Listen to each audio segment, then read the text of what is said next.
احمد مجتبی جناب سیدنا حضرت محمد مصطفیٰ صلی اللہ تعالی علیہ وآلہ وسلم کی بارگاہ مقدسہ میں درود و سلام کی عقیدت گلدستہ پیش کرنے کے بعد عزیزان گرامی قدر، محتشم و مکرم ساتھیوں، بھائیوں، دوستوں، بزرگوں، آج کی اس عظیم الشان روح پرور اجتماع جمعۃ المبارک میں اسلام اور اخلاقیات کے موضوع کے ساتھ قرآن و سنت کی گفتگو کا مختصر سا خلاصہ پیش کرنا مقصود ہے۔ دعا ہے حق ذات مجھے حق کلمات کہنے کی توفیق عنایت فرمائے اور ہم سب کو حق باتیں سماعت کر کے دین کی راہ کو پسند کر کے اللہ کی رضا، اللہ کی محبت کی خاطر چلنے چلانے کی ہمت و طاقت عطا فرمائے۔ دنیا کے اس پرفتن دور میں جہاں معاشی پریشان حالیوں نے انسان کو گھیر رکھا ہے، وہاں پہ معاشرتی آسودگی کا، اطمینان کا بھی بہت کم سبب نظر آ رہا ہے۔ ایک وجہ تو بالکل ظاہر سی بات ہے، دین سے دوری ہے، دین کی معرفت نہ ہونا ہے، دین کے سلسلوں سے آشناور نہ ہونا ہے، اور دوسری وجہ کہ جتنا ہم جانتے ہیں اس کو اپناتے نہیں ہیں۔ اگر یہ ایک خامی ہماری دور ہو جائے تو کروڑ ہمیں سکھ نصیب ہو سکتے ہیں، بے شمار ہمیں اللہ کی رحمتیں نصیب ہو سکتی ہیں۔ آپ دیکھیں کہ قرآن و سنت کے اندر کتنی گہرائی ہے۔ ہم ہزارہ حدیثوں کا ماخذ بیان کر سکتے ہیں، ہم سینکڑوں قرآن پاک کی آیات کا خلاصہ پیش کر سکتے ہیں، لیکن عمل انسان نے نہ کرنا ہو تو کوئی فائدہ نہیں ہے۔ اور اگر عمل کا زاویہ، نظریہ مضبوط ہو جائے انسان کا، اس کے لیے ایک حدیث بھی کافی ہے جس پر مسلم سوسائٹی بڑی مضبوط ہو سکتی ہے، معاشرتی ناہمواریاں، نا اتفاقیاں، نچاکیاں بالکل ختم ہو سکتی ہیں، عدم برداشت کا رویہ مخدوش ہو سکتا ہے۔ اور وہ حدیث مبارکہ ہے کہ تم دوسروں کے لیے وہی چاہو جو خود کے لیے پسند کرتے ہیں۔ کتنی عام اور سادہ سی بات میرے رسول پاک صلی اللہ علیہ وسلم نے 15 صدیاں پہلے ارشاد فرمائی۔ ان 15 صدیوں میں جو گزر چکا وقت، ان میں بھی اس پر عمل کی ضرورت رہی، اور جتنا صبح قیامت کی آمد تک وقت باقی ہے اس میں بھی اس پر ضرورت اور عمل یہ باقی رہے گا۔ اپنے لیے ہم نہیں چاہتے، میں نہیں چاہتا اس حالت کے اندر بھی بیٹھ کے یہاں پہ اللہ کے کرم نوازی سے میری کوئی غیبت بیان کرے، میرے لیے کوئی چغلی کھائے، مجھ پر کوئی تہمت لگائے، میرے لیے کسی جھوٹی شے کا اظہار کیا جائے، میرا کوئی حق پر چھینا جھپٹی کا مظاہرہ کرے، میری عزتوں کو کوئی سلب کرے۔ میں اپنے لیے آسودگی چاہتا ہوں، میں اپنے لیے اطمینان کا طلبگار ہوں، میں اپنے لیے عزت، بقا، سلامتی چاہتا ہوں، تو دوسروں کے لیے کیوں نہیں؟ جو اپنے لیے چاہتے ہیں، میرے کریم مصطفیٰ صلی اللہ علیہ وسلم نے برسوں پہلے فرما دیا، صدیوں پہلے ارشاد کر دیا، دوسروں کے لیے وہی چاہو، تمہیں خود بخود اپنی دہلیز میں رہتے ہوئے دروازے پر سکھ کی دولت نصیب ہوگی، اطمینان کا سانس نصیب ہوگا۔ جب تک میری اور آپ کی زندگیوں میں سانس ہے، اس وقت تک بہتری کا چانس ہے۔ سانس ختم، چانس ختم۔ اگر ہم اپنی زندگیوں کو بہتر کرنا چاہیں، ایک جمعہ، ایک تقریر ہی کافی ہے، ہزاروں کی ہمیں ضرورت نہیں ہے۔ ہزاروں تقریریں بیان کرتی جائیں ہماری زندگی میں، ہمارے لیے رحمت کا باعث ہے، ہمارے لیے زحمت کوئی شے نہیں۔ دین جتنا کھلا ڈلا بیان کیا جائے گا اتنا ہمارے لیے دین کی قربت کا رستہ آسان ہوگا، اللہ کی معرفت کی دولت نصیب ہوگی۔ تزکیہ نفس پر قرآن پاک نے بڑا زور دیا، سورہ شمس میں تو بالخصوص ارشاد فرما دیا، قد افلح من زکاہا وقد خاب من دساہا۔ جس نے تزکیہ کر لیا، تزکیہ بمانا صرف تقویٰ نہیں، دل کی صفائی، باطن کو پراگندہ نہ رہنے دینا۔ ہم جو زبان سے ذکر الاپتے ہیں، لا الہ الا اللہ کی تسبیحاں پڑھتے ہیں، اور اللہ کی اللہ احد اللہ الصمد کی بولیاں یہ اپنے زبان سے نکالتے ہیں، اس کا رنگ اگر دل پر چڑھ جائے، ظاہر اور باطن میں یکسانیت آ جائے، ان کا تال میل بن جائے، آپس میں رشتہ ظاہر رشتہ باطن کے ساتھ مضبوط ہو جائے، تو اللہ پاک فرماتا ہے پھر میں تمہیں کیا عطا فرماؤں گا؟ قد افلح۔ رب صرف کہہ دیتا تمہیں کامیابی مل گئی پھر بھی کافی تھا، قد کا لفظ استعمال فرمایا۔ تحقیق بات سچی ہے، جس نے اپنے دامن کو، وجود کو، باطن کو ظاہر جیسا پاک کر لیا، سنبھال لیا، وہ کامیاب ٹھہرا، وہ کامیاب ٹھہرا۔ نماز کے لیے دعوت دی جاتی ہے، ہر مؤذن پورے عالم اسلام کے اندر ورلڈ لیول پہ کیا کہتا ہے؟ حی علی الصلاۃ، حی علی الفلاح۔ کامیابی ہے نماز کے اندر اللہ کا ذکر ہے، نماز کے اندر خدا کی محبت ہے، نماز کے اندر خدا کی بارگاہ میں پکار کا ایک سلسلہ ہے، نماز کے اندر بندے کی عاجزی ہے۔ اگر عاجزی کا ظہور پیش نہ کروانا ہوتا مومن بندے سے، اللہ صرف نماز کو قیام کی حالت تک محدود فرما دیتا۔ نماز کے اندر رکوع ہے، پہلے تھوڑا سا اپنا لیول نیچے کر، ڈاؤن ہو ذرا، یہ جس کی بارگاہ میں آیا ہے وہ بادشاہوں کا بادشاہ ہے، تو ہوگا کہیں عہدے والا، تو ہوگا کہیں علم والا، تو ہوگا کہیں تقوی کی خیرات رکھنے والا، لیکن یہاں اس بادشاہ کی بارگاہ میں آیا ہے جہاں تھوڑی سی بھی کسر نفسی میں کمی ہوگی، عجز میں، عاجزی میں، انکساری میں کمی ہوگی، سب کچھ ضائع کر بیٹھے گا۔ جھک رکوع پر، رکوع میں جھکا بھی دیا یا اللہ، پھر کہا ابھی بھی نہیں، ظاہر کو بھی، زبان کو بھی، اپنے دل، اپنے جسمانی وجود، اپنی حالت حیت کا مشابہ بنا، پڑھ سبحان ربی العظیم، کہہ سبحان ربی العظیم۔ اللہ آ تو گیا ہوں تیرے رستے پر، تو نے قیام بھی کروایا، تیرے لیے میں نے کیا، میں دنیا کے لیے تو ایک منٹ میں کھڑا ہوتا، دنیا مجھ سے وقت کا تقاضا کرتی ہے، میرے پاس بات سننے کے لیے وقت نہیں، تیری بارگاہ وہ بارگاہ ہے، سنانے کے لیے بھی وقت ہے، حاضری کے لیے بھی آ گیا، تیرے لیے پاک ہو کے آیا ہوں، تیرے گھر کا سہارا لیا ہے، سب بندی کے اندر شامل ہو گیا ہوں، تو رحمتیں بھی نازل فرما رہا ہے، میرا اندر قیام قبول ہے، تو پھر رکوع کی کافی کو ضرورت ہے۔ تو اللہ کی رحمتیں مسکرا کے جواب دیتی ہیں، ذرا جھک تاکہ اللہ تعالیٰ تجھے دنیا سے جھکنے سے بے نیاز کر پائے، خدا کی بارگاہ میں جھک۔ جب ہم اس جھکنے سے باقی ہوئے، ساری کائنات کے سامنے، امریکہ کے سامنے، نیو ورلڈ آرڈر کے سامنے، فرانس کے سامنے، رشیا کے سامنے، آج کہاں کہاں نہیں جھک رہے، بھیگی بلی بھی بنے ہوئے ہیں، اور یہ حدیث پاک میں بڑی تفصیل کے ساتھ صحیح مسلم شریف میں مضمون موجود ہے۔ جب تم اللہ تعالیٰ کے رستے کو ٹھوکر لگاؤ گے، باغی بنو گے، پھر ہر ایک دروازے کی متلاشی بنو گے۔ جب اللہ سبحانہ و تعالیٰ جو غنی ذات ہے وہ خود بے پرواہ ہے، تم بے پرواہ نہ ہونا اس ذات سے، اور اگر سجدوں کی قضا کرو گے، اس ذات کا دروازہ چھوڑو گے، بے پرواہ ہو جاؤ گے، خود غنی بننا شروع کر دو گے، اور کہو گے اللہ ویسے ہی مجھ سے راضی ہو جائے، مجھے اس کی بات بارگاہ میں حاضری کی کیا ضرورت ہے، تو پھر در در کی ٹھوکریں کھاؤ گے۔ آج پاکستان کو لے لیں، عالم اسلام کو لے لیں، کس جگہ پہ ہم کاسا نہیں پھیلا رہے، کس جگہ پہ بھیک نہیں مانگ رہے، کتنے عالمی لیول کی شخصیات کو ہم وزٹ نہیں کروا رہے، ہر مہینے، 2 مہینے، 6 ماہ، سال کے بعد شخصیات آ رہی ہیں تواتر کے ساتھ پاکستان کا وزٹ کر رہی ہیں، لیکن حالات بدلے؟ میں آپ سے پوچھتا ہوں، حالات بدلے؟ نہیں بدلے۔ بارش آ رہی ہے، حالات نہیں بدلے، بارش رک گئی کاٹ سالی کی طرح، حالات نہیں بدلے۔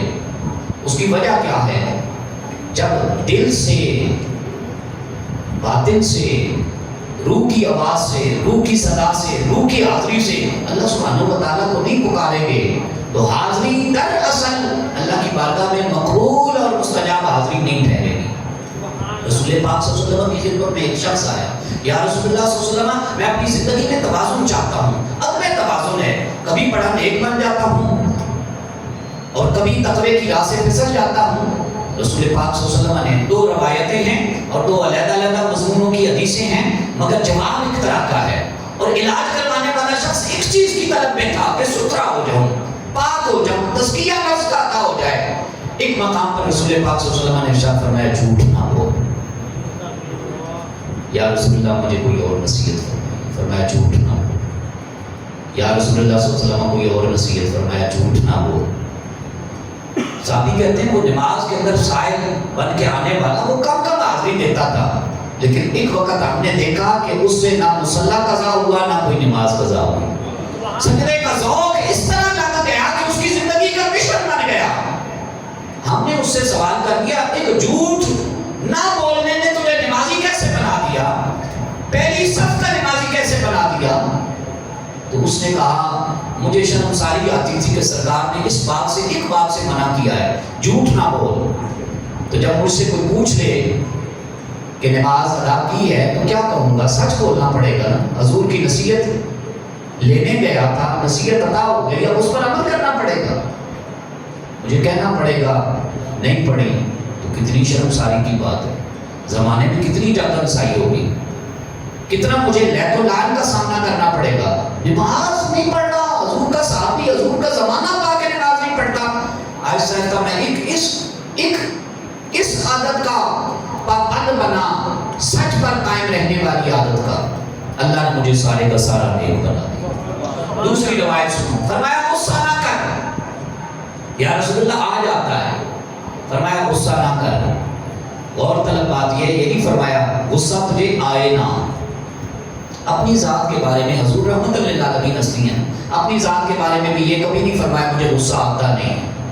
بخار کے بارے میں بھی حضور نے کبھی نہیں فرمایا مجھے بخار نہیں چڑھتا نہیں آتا. بلکہ ایک صحابی نے حضور کو ہاتھ لگایا تو اتنی حدت کی گرمائش محسوس ہوئی، یا رسول اللہ صلی اللہ علیہ وسلم آپ کو بھی بخار آ جاتا ہے؟ فرمایا تم کو سنگل بخار آتا ہے، مجھے رحمت للعالمین ہو کے ڈبل بخار آتا ہے. لیکن بخار تمہیں آتا ہے، تمہارے گناہ معاف ہوتے ہیں. مجھے بخار آئے تو میرے درجات اللہ کے حضور بلند ہوتے ہیں. اور فرمایا اللہ نے مجھ رحمت للعالمین پہ خاص کر یہ کیا ہے، اگر تمہیں میرے جیسا بخار آئے تو تم دنیا سے کوچ کر جاؤ. لیکن میرا بخار اللہ نے مجھے اتنی رحمت للعالمینی اور نبوت کی برکات عطا فرمائی ہیں، جہاں اللہ کی ذات مجھے بخار عطا کرتی ہے وہاں قوت برداشت میں بھی مدد فرما دیتی ہے. تو فرمایا غصہ نہ کر. یا رسول اللہ آ جاتا ہے، فرمایا دائرہ شریعت کے اندر رہ کے غصہ کر. اچھا غصے کی بھی ہماری بڑی سمجھداری ہو گئی ہے. کمزور کو دیکھتے ہیں تو غصہ بڑا آتا ہے، طاقتور کو دیکھتے ہیں تو غصہ نہیں آتا، نزاکت کو بھانپتے ہیں اور احساس آ جاتا ہے، شعور آ جاتا ہے. غصہ بھی ہمارا سیانہ اور سمجھدار ہو جاتا ہے. اور کمزور پہ ہم اتنا نکاٹتے ہیں، تھانے میں بھی سمجھداری، مسجدوں میں بھی سمجھداری، بازار میں بھی سمجھداری، چوک چوراہوں میں بھی سمجھداری. یہ رسول پاک صلی اللہ علیہ وسلم کے نظام مصطفیٰ کی آج ہم بات کرتے ہیں نا، مولانا لوگ بالخصوص دعاؤں کے اندر ذکر ہم لوگ کرتے رہتے ہیں. حضور کا نظام آ جائے، نظام مصطفیٰ میں ہماری بہت بڑی بقا ہے. یہ نظام مصطفیٰ کے خلاف بات ہے. طاقتور کے سامنے بالکل سمجھدار بن جانا، غصے کو کنٹرول کر لینا، برداشت میں ڈال دینا، اور جو کمزور حال ہے اس پر چڑھائی کر دینا. حضور نبی پاک صلی اللہ علیہ وسلم اپنے غصے کو آ بھی جاتا تو برابر لیول پہ رکھتے تھے. آپ نے اس صحابی کو سائل کو فرمایا غصہ نہ کر. یا رسول اللہ صلی اللہ علیہ وسلم آ جائے تو فرمایا اللہ کی پناہ مانگا کر، اللہ کی پناہ مانگا کر اور اس کو کنٹرول کیا کر. نبی پاک صلی اللہ علیہ وسلم جانوروں پر آج ہم بڑا ظلم کرتے ہیں، جانوروں پر بڑا ظلم کرتے ہیں. جس کے بارے میں ہم سے دنیا میں کوئی پوچھنے والا نہیں، اس کے بارے میں ہم انتہا کر دیتے ہیں. بے اعتدالی کی، ناانصافی کی، حقوق کی پامالی کی، ظلم و زیادتی کی. یہاں بھی بڑی غور طلب بات ہے. انسانوں کے ساتھ ہم بھلے سے کتنے رحم دل بن جائے، اگر جانوروں کے ساتھ ہمارا رویہ منصفانہ نہیں، رحم دلانہ نہیں، اعتدال والا نہیں، شفقت والا نہیں، تو گویا کہ ہم نے حضور کا میلاد کیا، حضور کی سیرت کو بھی نہیں پڑھا. جانوروں کے بارے میں بھی رسول پاک صلی اللہ علیہ وسلم حد سے زیادہ انصاف فرماتے تھے.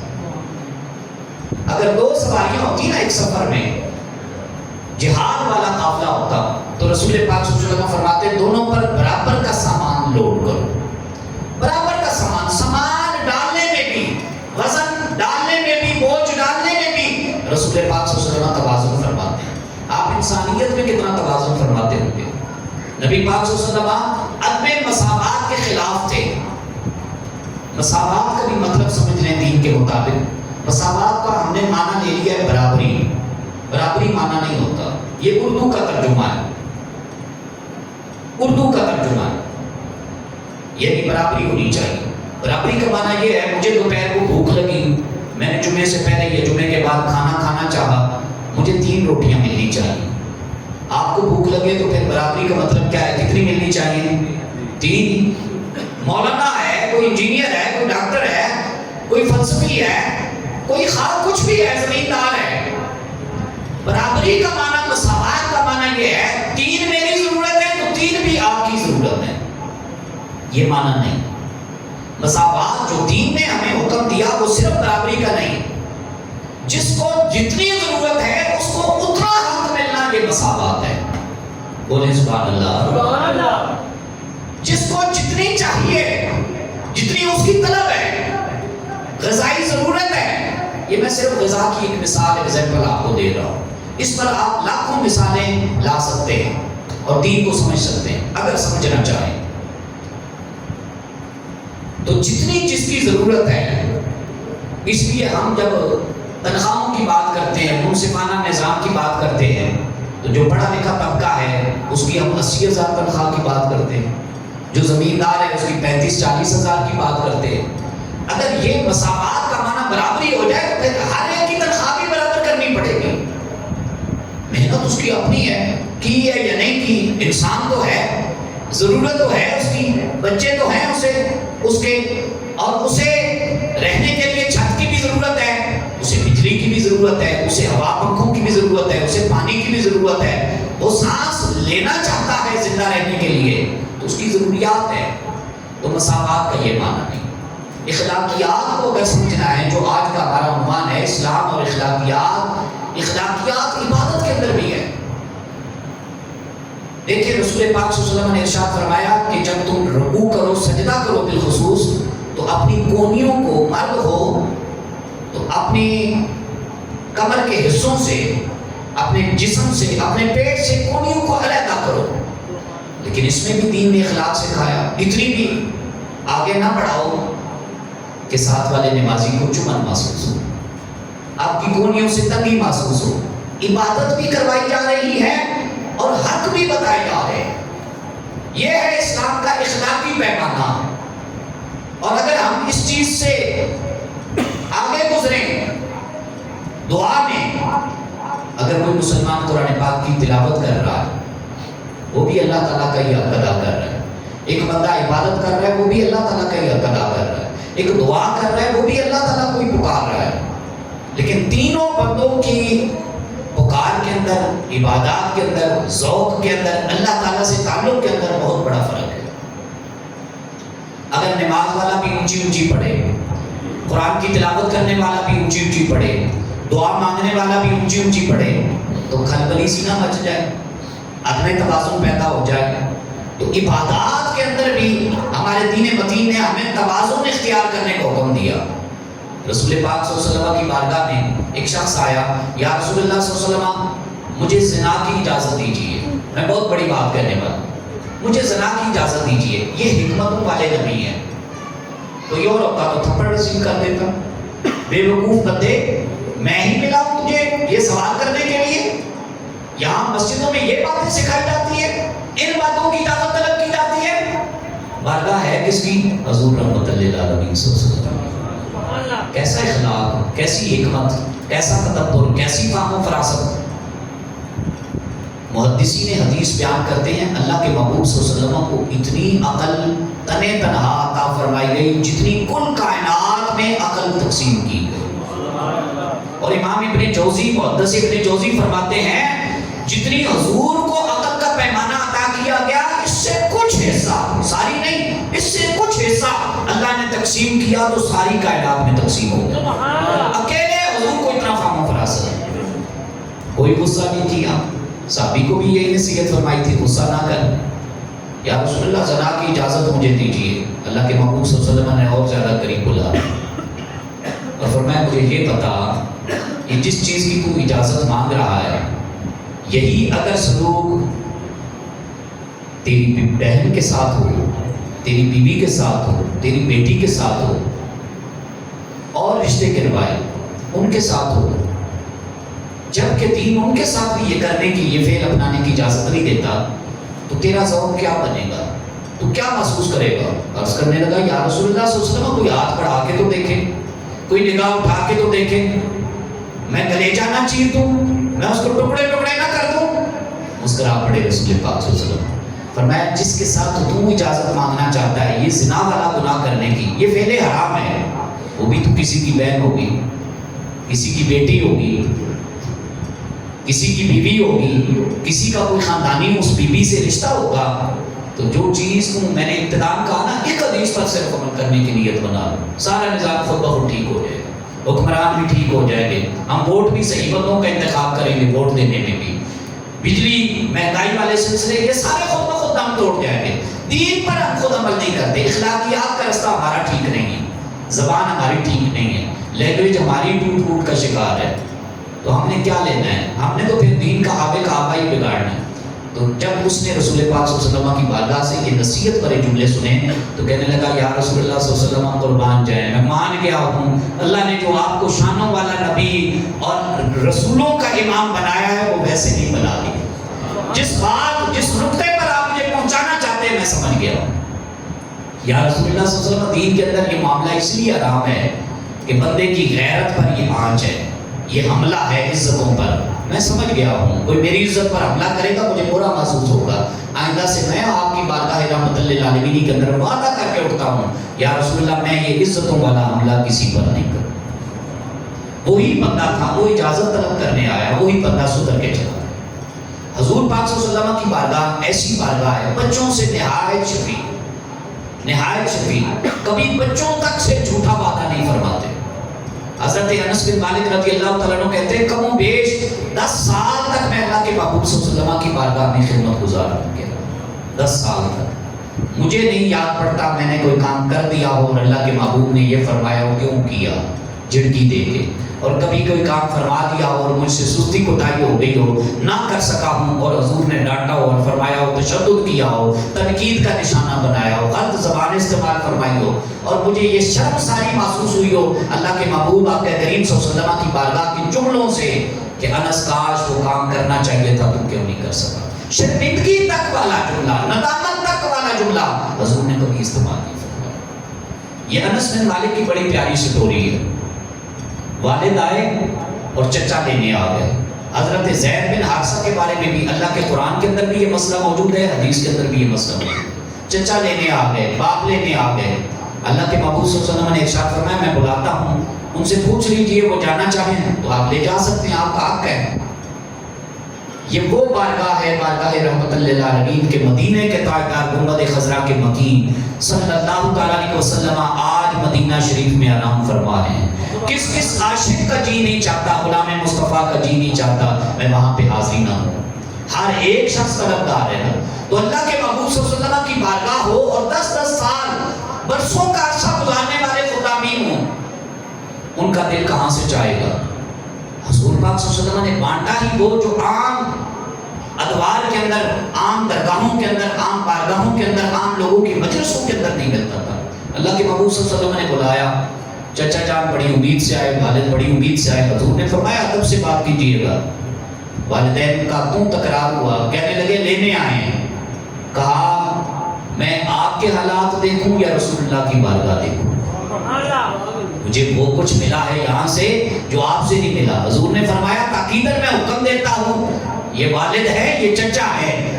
عرض کرنے لگے یا رسول اللہ صلی اللہ علیہ وسلم میں محبت کا طلبگار ہوں، میں تربیت کا طلبگار ہوں، میں ادب سلیقہ زندگی طریقہ بندگی کا طلبگار ہوں، جو کچھ میرے ماں باپ، میرے چچا، میرے خاندان کے لوگ مجھے نہ دے سکے یا رسول اللہ آپ کی بارگاہ سے وہ سب کچھ نصیب ہوا، میں آپ کا در کیسے چھوڑ کے جاؤں؟ اللہ کے محبوب صلی اللہ علیہ وسلم پھر مسکرا پڑے اور فرمایا پھر نظر ثانی کر، پھر نظر ثالث کر، پھر نظر رابع کر، تیسری نظر کر، دوسری نظر کر، چوتھی نظر کر، یا رسول اللہ 1000 بار بھی سوچ کے کہتا ہوں جو آپ کی بارگاہ میں ہے وہ کہیں اور نہیں ہے۔ ہم کہتے ہیں غلامی رسول میں موت بھی قبول ہے، موت دین ہم سے مانگتا بھی نہیں، مانگتا ہے تو ہم جہاد کرتے بھی نہیں۔ دین مانگ رہا ہے نا، موت مانگ رہا ہے، فلسطینیوں کی نسل کشی ہو رہی ہے، مسلمان حکمران کیوں نہیں اعلان کرتے؟ جہاد فرض ہے اس وقت امت پر، جتنا ہم دین جانتے ہیں اس حساب سے فتویٰ دیے جا رہے ہیں، دین فرض ہو چکا ہے۔ لیکن جب تک وقت کے اسلامی حکمران حاکمان وقت اپنی قوموں کو، اپنے لوگوں کو، عوام الناس کو ساتھ نہ لے کے جائیں، کوئی بندہ فرد واحد بن کے جہاد نہیں کر سکتا، چاہے کہ کتنا بڑا شیخ الحدیث ہو۔ یہ بھی دین کا جزیہ ہے، دین کا مسئلہ ہے۔ لیکن ہم نعرے جب لگاتے ہیں، روڈوں پہ آتے ہیں، تربیت ہماری کوئی نہیں، اور ہم کہتے ہیں غلامی رسول میں موت بھی قبول ہے۔ موت نہیں، موت سے پہلے زندگی میں دین ڈیمانڈ کر رہا ہے، مجھ سے تقاضا کر رہا ہے، آپ سے آپ سے طلب کر رہا ہے کیا؟ حیا کا، نگاہوں کی پاکیزگی کا، دل کی صفائی ستھرائی کا، مسجد کی آبادی کا، نماز کے لیے وضو کرنے کا، قرآن کھولنے کا، قرآن پہ نگاہ ڈال کے عبادت کا ثواب کمانے کا، آل رسول کی حیا کا، اصحاب رسول کی طہارتوں کا، حضور کی ہر نسبت کی حیا، تعظیم، تقریب، پاسداری کا۔ یہ کام ہم سے نہیں ہو رہے۔ رزق حلال میں حلت، پاکیزگی، طہارت، مسجدوں کو مضبوط کریں، مدارس کو مضبوط کریں، غریب پرور بنے۔ حضور ہمارے غریب پرور تھے، بیواؤں عورتوں کے ہمدرد بنے، مسکینوں کے ہم سروں پر، یتیموں کے سروں پر دست شفقت رکھنے والے بنے۔ دین ہم سے یہ ساری چیزیں مانگتا ہے، ہم وہ چیزیں، وہ دین کی طلب پوری نہیں کر رہے، موت پہ آ جاتے ہیں۔ موت سے پہلے زندگی ہے یا موت کے بعد زندگی ہے؟ بتائیں گے؟ موت سے پہلے زندگی ہے۔ موت سے پہلے زندگی کو تو دین کے مطابق ڈال لیں، اس کے بعد انشاءاللہ العزیز مرنا نہیں پڑے گا۔ دین ہمیشہ کے لیے، دین کی راہوں میں چلنے والوں کو زندگی عطا فرمائے۔ یہ قرآن کا بات ہے۔ قرآن میں کتنی مرتبہ قرآن تکرار کے ساتھ بندے سے مخاطب ہوتا ہے۔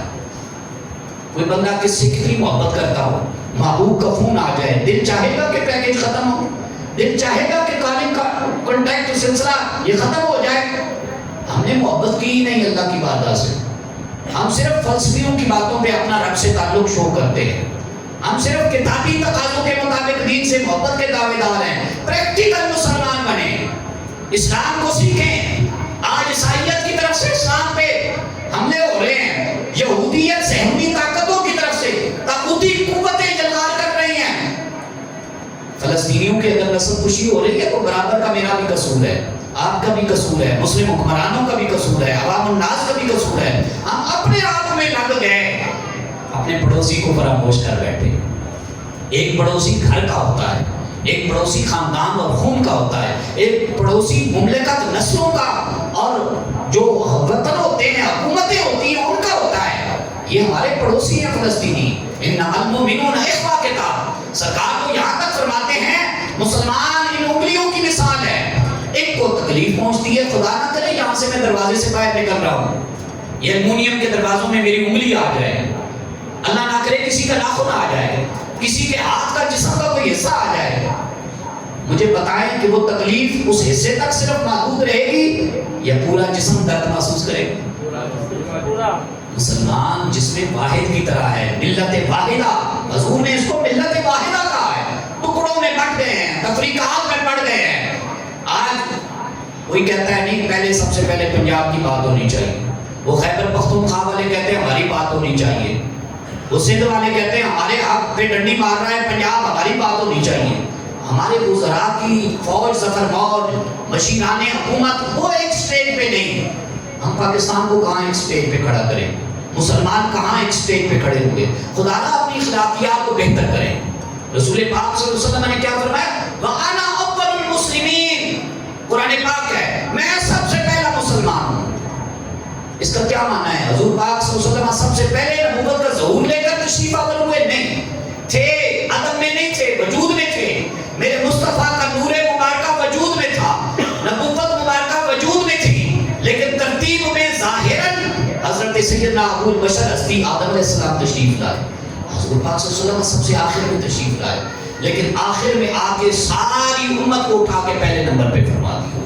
نہیں یقین آتا تو دلیل کے طور پر دوسرے پارے کی دوسرے نمبر کی 2 نمبر کی آیت مبارکہ ہے، وَكَذَلِكَ جَعَلْنَاكُمْ أُمَّةً وَسَطًا لِتَكُونُوا شُهَدَاءَ عَلَى النَّاسِ وَيَكُونَ الرَّسُولُ عَلَيْكُمْ شَهِيدًا۔ علامہ اقبال چپ نہیں گئے، کہتے ہیں فرد قائم ربط ملت سے ہے تنہا کچھ نہیں، فرد قائم ربط ملت سے ہے تنہا کچھ نہیں، موج ہے دریا میں اور بیرون دریا کچھ نہیں۔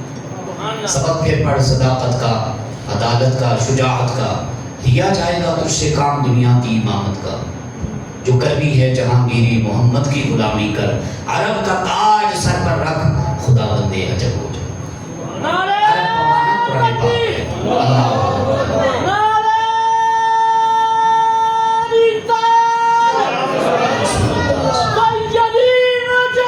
یا نبی یا نبی یا نبی یا نبی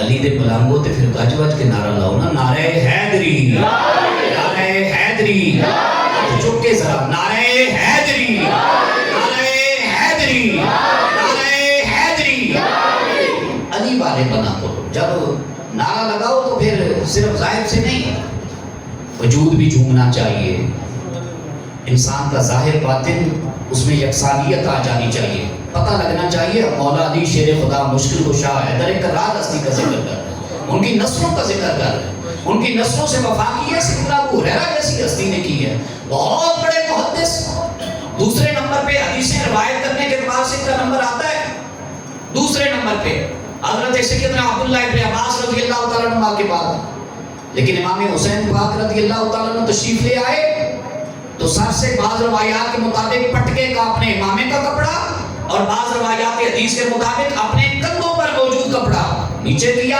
امام حسین پاک رضی اللہ تعالیٰ عنہ کے نالین جوتے شریف اٹھائے اور صاف کرنے لگ گئے۔ انہوں نے کہا حضور کیا کرتے ہیں، عمر میں بھی بڑے تھے، امام حسین پاک رضی اللہ تعالیٰ عنہ اس وقت بچپنے کے عالم میں تھے، کہنے لگے حضور آپ یہ کیا کر رہے ہیں، آپ میرے رسول کی، میرے نانا جان کی حدیثوں پہ اتنے بڑے محدث۔ کہا حسین حدیثوں کو چھوڑ، حدیثوں میں بھی ہمیں اہل بیت اطہار کے ادب کا درس دیا جاتا ہے، وہ جو آپ کے نانا جان نے مجھے حدیث کا علم عطا کیا ہے نا، ان کے صدقے میں بڑا محدث کہلوایا ہوں امت کا، اس میں بھی ہمیں تعلیم محبت اہل بیت عطا کی گئی ہے، یہ نہیں کریں گے تو حدیثیں کہاں جائیں گی، آپ کے نانا جان کا پیار کہاں جائے گا۔ تو اس لیے جب بھی حضور کی نسبت والوں کا ذکر کرو، درد دل کے ساتھ کرو اور اپنی شفاعت کا بہانہ سمجھ کے کرو، اور یہ سمجھ کے کرو کہ ایمان کی بقا ہے ان ہستیوں کی قربانیوں کی وجہ سے ہے۔ اللہ تعالیٰ ہم سب کو حیائے دین، بقائے دین پر صحیح پہرا دینے کی توفیقات عنایت فرمائے۔ اللہ ہمیں اسلام اخلاقیات کے میدان میں ہمیشہ کاملیت کا رستہ اور اپنے پاک بندوں کی اتباع کا رستہ نصیب فرمائے۔ وآخر دعوانا